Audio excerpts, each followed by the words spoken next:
ನಾವು ದಿನ ಕುಡಿಯೋ ಕಾಫಿ ಇದೆಯಲ್ಲ, ಅದ್ರಲ್ಲೇ ಒಂದು ಗ್ಲೋಬಲ್ ಬಿಸ್ನೆಸ್ ಕಟ್ಬೋದು ಅಂದ್ರೆ ನಂಬ್ತೀರಾ? ಬನ್ನಿ, ಈ ಹೊಸ ಸಾಧ್ಯತೆಯ ಬಗ್ಗೆ ಇವತ್ ಮಾತಾಡೋಣ. ಒಂದ್ ಕ್ಷಣ ಯೋಚನೆ ಮಾಡಿ, ನಿಮ್ಮ ಕೈಲಿರೋ ಕಾಫಿ ಕಪ್ ಅದು ಒಂದು ದೊಡ್ಡ ಜಾಗತಿಕ ಬಿಸ್ನೆಸ್ಗೆ ದಾರಿಯಾಗ್ಬೋದು ಅಂದ್ರೆ?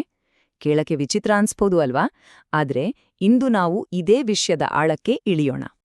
ಎಲ್ಲರೂ ಮುಂದಿನ ದೊಡ್ಡ ಟ್ರೆಂಡ್ ಯಾವುದು, ಕ್ರಿಪ್ಟೋನಾ, ಡ್ರಾಪ್ ಶಿಪ್ಪಿಂಗಾ ಅಂತ ತಲೆ ಕೆಡ್ಸ್ಕೊಳ್ತಿದ್ದಾರೆ. ಆದ್ರೆ ಜಗತ್ತಿನ ಅತಿ ದೊಡ್ಡ ಬಿಸ್ನೆಸ್ ಅವಕಾಶವೊಂದು ನಮ್ಮ ಕಣ್ಮುಂದೆ, ನಮ್ಮ ಕಾಫಿ ಮಗ್ನಲ್ಲೇ ಇದೆ ಅಂತ ಯಾರಿಗೂ ಗೊತ್ತೇ ಆಗ್ತಿಲ್ಲ.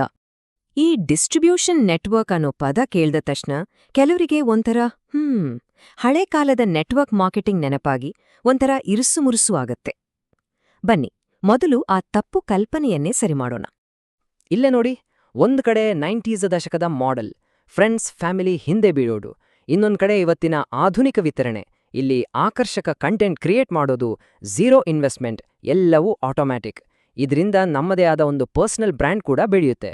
ಹೌದು, ಆ ಜನಗಳನ್ನ ಬೆನ್ನಟ್ಟು ಮೀಟಿಂಗ್ ಗಂಟ ಕಾಟ ಕೊಡೋ ಸಿಸ್ಟಮ್ ಇದೆಯಲ್ಲ, ಅದು ಫ್ಲಿಪ್ ಫೋನ್ ಕಾಲಕ್ಕೆ ಮುಗಿದುಹೋಯ್ತು. ಈಗಿನದು ಪೂರ್ತಿ ಬೇರೆ ಜಗತ್ತು. ಹಾಗಾದ್ರೆ ಈ ಹೊಸ ಸಿಸ್ಟಮ್ನಲ್ಲಿ ನಮ್ಮ ಪಾತ್ರ ಏನು? ಸೇಲ್ಸ್ಮನ್ ಆಗೋದಾ? ಖಂಡಿತ ಇಲ್ಲ. ಇಲ್ಲಿ ನಮ್ಮನ್ನ ಚೀಫ್ ಡಿಸ್ಟ್ರಿಬ್ಯೂಷನ್ ಆಫೀಸರ್ ಅಂತ ಕರಿಬಹುದು.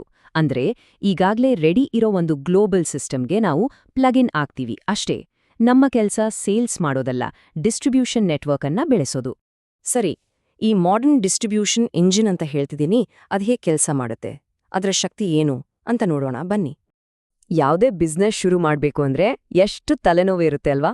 Factory, warehouse, international shipping, licence, ಅಬ್ಬಾ. ಆದ್ರೆ ಇಲ್ಲಿ ಈ ಎಲ್ಲಾ ಕಷ್ಟದ ಕೆಲ್ಸಗಳನ್ನ ಕಂಪನಿಯೇ ನೋಡ್ಕೊಳ್ತೆ. ನಮಗೆ ಆ ಚಿಂತೆಯೇ ಇಲ್ಲ. ಅಷ್ಟೇ ಅಲ್ಲ, ನಾವು ಈ ಸಿಸ್ಟಮ್ಗೆ ಸೇರಿದ ತಕ್ಷಣ ಒಂದಲ್ಲ, ಎರಡಲ್ಲ, ಬರೋಬರಿ 180 ದೇಶಗಳ ಮಾರ್ಕೆಟ್ ನಮ್ಗೆ ಓಪನ್ ಆಗುತ್ತೆ. ಯೋಚನೆ ಮಾಡಿ, ಇದರ ಶಕ್ತಿ ಎಷ್ಟಿರ್ಬಹುದು ಅಂತ. ಅಂದ್ರೆ ನಮ್ಮ ಬಿಸ್ನೆಸ್ಗೆ ಯಾವುದೇ ಗಡಿ ಇಲ್ಲ. ಬೆಂಗಳೂರಲ್ಲಿ ಕೂತು ಅಮೆರಿಕಾದಲ್ಲಿ, ಜಪಾನ್ನಲ್ಲಿ ಬಿಸ್ನೆಸ್ ಮಾಡ್ಬೋದು. ಇದೇ ನಿಜವಾದ ಒಂದು ಜಗತ್ತು, ಒಂದು ಮಾರ್ಕೆಟ್ಗೆ ಕಾನ್ಸೆಪ್ಟ್. ಹಾಗಾದ್ರೆ ನಮ್ಮ ಕೆಲಸವಾದ್ರೂ ಏನು ಅಂತ ಕೇಳ್ತಿದ್ದೀರಾ? ತುಂಬಾ ಸಿಂಪಲ್. ಅದನ್ನ ಸಿಪ್, ಶೇರ್, ಪ್ರಾಫಿಟ್ ಅಂತ 3 ಪದಗಳಲ್ಲಿ ಹೇಳ್ಬೋದು. ನೋಡಿ, ಮೊದಲನೇ ಸ್ಟೆಪ್ ಸಿಪ್. ಅಂದ್ರೆ ನಾವು ಬೇರೆ ಕಡೆ ಖರ್ಚು ಮಾಡ್ತಿದ್ದ ದುಡ್ಡನ್ನ ಒಂದು ಒಳ್ಳೆ ಪ್ರಾಡಕ್ಟ್ ಮೇಲೆ ಇನ್ವೆಸ್ಟ್ ಮಾಡೋದು. ಎರಡನೇದು ಶೇರ್. ಇದೇ ಅತೀ ಮುಖ್ಯ. ನಮ್ಮ ಇನ್ಸ್ಟಾಗ್ರಾಮ್, ಯೂಟ್ಯೂಬ್ ಚಾನೆಲ್ಗಳೇ ನಮ್ಮ ಅಂಗಡಿ. ಅಲ್ಲಿ ಆಕರ್ಷಕ ಕಂಟೆಂಟ್ ಮೂಲಕ ಈ ಪ್ರಾಡಕ್ಟ್ ಬಗ್ಗೆ ಶೇರ್ ಮಾಡೋದು. ಮೂರನೇದು ಪ್ರಾಫಿಟ್. ಜಗತ್ತಿನ ಯಾವುದೇ ಮೂಲೆಯಿಂದ ಸೇಲಾದ್ರೂ ಅದರ ಲಾಭ ನಮ್ಗೆ ಸಿಗುತ್ತೆ. ಈ ಮಾಡೆಲ್ನ ಸೀಕ್ರೆಟ್ ಏನಪ್ಪಾ ಅಂದ್ರೆ, ನಮ್ಮ ಕೆಲಸ ಬರೀ ಸಿಪ್ ಮತ್ತೆ ಶೇರ್ ಮಾಡೋದು, ಉಳಿದಿದ್ದೆಲ್ಲ ಸಿಸ್ಟಮ್ ನೋಡ್ಕೊಳ್ಳುತ್ತೆ. ಇಲ್ಲಿ ಒಂದು ವಿಷಯ ಸ್ಪಷ್ಟವಾಗಿ ಹೇಳ್ತೀನಿ ಕೇಳಿ. ಜನರನ್ನು ಸೇರಿಸಿದ್ದಕ್ಕೆ ದುಡ್ಡು ಬರೋದು ಸ್ಕ್ಯಾಮ್, ಅದು ಇಲ್ಲಿ ನಡೆಯಲ್ಲ. ಇಲ್ಲಿ ಪ್ರಾಡಕ್ಟ್ ಮಾರಾಟ ಆದ್ರೆ ಮಾತ್ರ ದುಡ್ಡು. ಇದು ಪಕ್ಕಾ ಲೀಗಲ್ ಬಿಸ್ನೆಸ್ ಮಾಡೆಲ್. ಸರಿ, ಇದನ್ನೆಲ್ಲ ಮಾಡಿದ್ರೆ ಲಾಂಗ್ ಟರ್ಮಲ್ಲಿ ಏನ್ ಸಿಗುತ್ತೆ? ಬರೀ ದುಡ್ಡು ಮಾತ್ರನಾ, ಅಥವಾ ಅದಕ್ಕಿಂತ ದೊಡ್ಡದೇನಾದ್ರೂ ಇದೆಯಾ? ಒಂದು ಬಿಸ್ನೆಸ್ ಅಂದ್ರೆ ಬಾಡಿಗೆ, ಸಂಬಳ, ಸ್ಟಾಕ್ ಇಡೋದು, ಈ ತಲೆನೋವುಗಳೇ ಜಾಸ್ತಿ. ಆದ್ರೆ ಇಲ್ಲಿ ಅದ್ಯಾವುದೂ ಇಲ್ಲ. ಬಾಡಿಗೆ ಕಟ್ಟಬೇಕಿಲ್ಲ, ಸಂಬಳ ಕೊಡ್ಬೇಕಿಲ್ಲ, ಒಂದೇ ಒಂದು ಪ್ರಾಡಕ್ಟ್ ಕೂಡ ನಾವು ಸ್ಟಾಕ್ ಇಡಬೇಕಿಲ್ಲ. ಇದಕ್ಕಿಂತ ಒಳ್ಳೆ ಝೀರೋ ಓವರ್ಹೆಡ್ ಬಿಸ್ನೆಸ್ ಇನ್ನೆಲ್ ಸಿಗುತ್ತೆ ಹೇಳಿ? ನಾವಿಲ್ಲಿ ಕಟ್ಟಿರೋದು ಒಂದು ಕಲ್ಸವನ್ನಲ್ಲ, ಬದಲಿಗೆ ಒಂದು ಡಿಜಿಟಲ್ ಆಸ್ತಿಯನ್ನ. ಅರ್ಥ ಆಯ್ತಾ?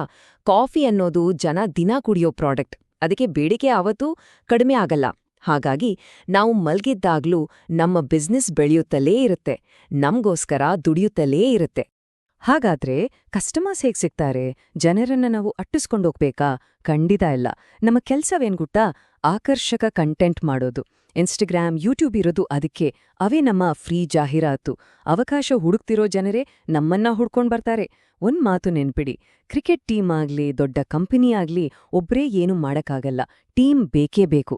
ಇಲ್ಲೂ ಅಷ್ಟೇ, ಒಂದು ಒಳ್ಳೆ ಟೀಮ್ ಇದ್ರೆ ಯಶಸ್ಸು ಖಂಡಿತ. ಹಾಗಾದ್ರೆ ಕೊನೆಗೆ ಒಂದು ಪ್ರಶ್ನೆ. ಬಿಸ್ನೆಸ್ನ ಭವಿಷ್ಯ ಅಂದ್ರೆ ಎಲ್ಲವನ್ನೂ ಸ್ಕ್ರ್ಯಾಚ್ನಿಂದ ಕಷ್ಟಪಟ್ಟು ಕಟ್ಟೋದು ಒಂದೇ ದಾರಿನಾ? ಅಥವಾ ಇದಾಗ್ಲೇ ಪ್ರೂವ್ ಆಗಿರೋ ಒಂದು ಗ್ಲೋಬಲ್ ಸಿಸ್ಟಮ್ಗೆ ಪ್ಲಗಿನ್ ಆಗಿ ಸ್ಮಾರ್ಟ್ ಆಗಿ ಬೆಳೆಯೋದಾ? ಯೋಚಿಸಿ ನೋಡಿ. ಈ ಮಾಡೆಲ್ ಕೇವಲ ಕಾಫಿ ಬಿಸ್ನೆಸ್ ಮಾತ್ರ ಅಲ್ಲ, ಇದು ಕಂಟೆಂಟ್ ಕ್ರಿಯೇಷನ್ ಅಂತಹ ಬೇರೆ ಬೇರೆ ಆದಾಯದ ದಾರಿಗಳನ್ನೂ ತೆರೆಯುತ್ತೆ.